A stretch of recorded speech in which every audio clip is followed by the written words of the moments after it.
I'm Dr. Milena Horvat, Associate Dean Graduate Studies at the Faculty of Engineering and Architectural Science. Welcome to Operation Breakthrough, Innovation from FEAS, a new initiative from the Office of Social Innovation held in partnership with the Faculty of Engineering and Architectural Science. In this series, we bring together students, researchers, and educators from Ryerson University to share their work and innovations that they have done in response to COVID-19 and the social changes since they occurred.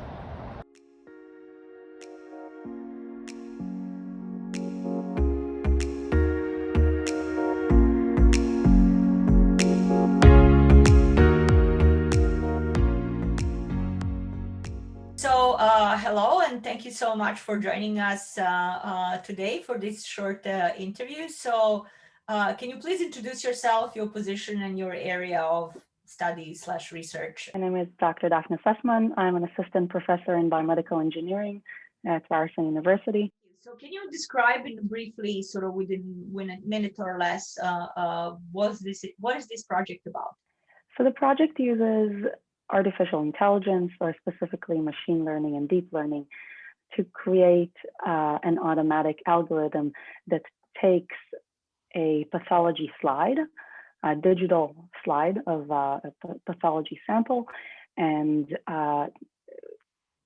identifies whether there is cancer there or not. So basically gives the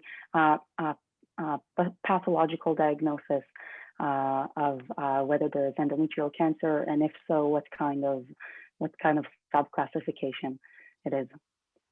So how did you get the idea to study this?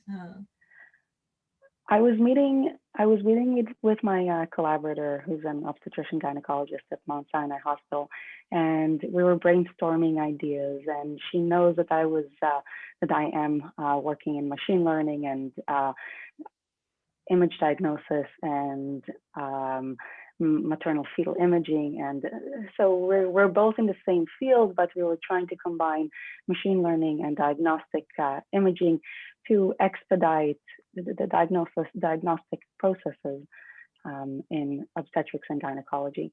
And I asked her, like, what are some of the challenges, or what are some of the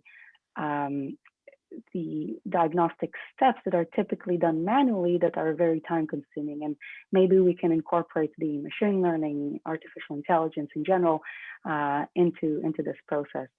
And so we were talking about various different things, but as a surgeon, as a gynecological surgeon, one of the things that she works with most is removing tumors and removing some kind of abnormalities.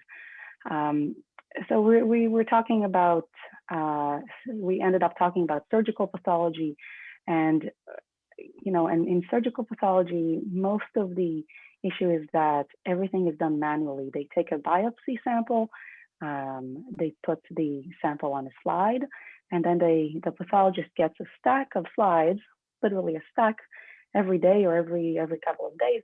And their process is basically to take one at a time, put it under the microscope, change the magnification manually. So it's very labor intensive. They physically have to be in the hospital to do this. It's not something they can do remotely. So this is when the whole COVID situation came into play, because the medical system was already backed up. We were trying to expedite the process both for the pathologist but also for the patient, right? Mm-hmm. So if when there is like time constraints and the medical system is already overloaded, you're trying to minimize the exposure of the pathologist to any kind of pathogen at the hospital, the time that they spend on anything that could be automated, right? So we were talking about that, and then we realized that the entire pathology review and diagnostic process is not optimized, right? So for the pathologist, they don't know where to start, right? They just go one by one, slide by slide, but they don't know which of these patients is going to be somebody with malignancy that should have been diagnosed yesterday, right? But is at the bottom of the list or midway through the list, which will take them a few days to get to that point. Right, so it's not great for the pathologist, A, because of exposure, B, because of the time consuming aspect of it, but C, also because they're under stress, right? They don't know if they're going to miss anything. They don't know if somebody's waiting for them and he or she, rather, and she's very urgent. And what about those patients who are just unnecessarily anxious, right? And so that's how we came up with this project. And we said, well, we can certainly optimize this by at least coming up with an algorithm that would say, you know what, this is the order in which you should review the images. That's amazing. So throughout the process or throughout the research, have you encountered any challenges in this context? Like something you did not expect before? Certainly, the fact that the majority of hospitals don't scan or digitize the slides was the main bottleneck, right? Everything is still done manually. And so the main bottleneck and the main challenge was to identify the cases that we need, but then to physically pull them out of storage, clean them manually, and then scan them with a slide scanner, which does exist, which they do have, but it's not into the workflow yet. Using it is not part of the workflow yet. Once we did that, we also had to anonymize the slides just for ethical purposes, of course, before we could import the images to our lab to actually create the algorithm. So it's a very time-consuming and laborious process, which took, I would say, 6 months just to get through all the slides that we needed. And we're talking around 1,500 cases, 1,500 patients that were anonymized and scanned. But thankfully, we were able to complete everything within 6 months, which is still impressive despite the challenges. And the pathology lab and the obstetric clinic, gynae OB clinic at Mount Sinai were amazing, and they were helping us all along to do that. And we also had a dedicated clinical trainee, an MD fellow, who was assigned to this project, and they all have been very helpful. That sounds amazing and very beneficial for us future. Well, I don't know if you have future patients, but potentially future patients. All of us can be in a situation that we need the results as soon as possible, as not researchers, but as people on the other side. So how do you see this going from here? Like, what's the future? What's the next step? Even beyond COVID situation? The project came about because of the need to minimize diagnostic lag time and not just the pathologist exposure.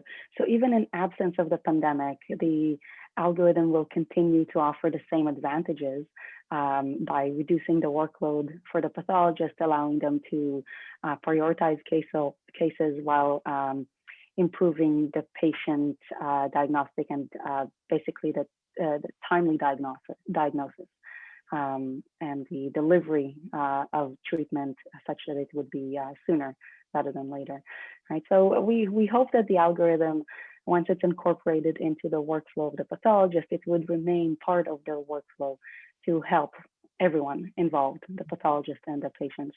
Thank you so much. This was so impressive. And I'm actually really glad that I learned more about what you do. So, thank you very much. Thanks. Thank you for joining us. To learn more about the Operation Breakthrough or to submit your own innovative project in response to COVID-19, please go to ryerson.ca/social-innovation/operation-breakthrough.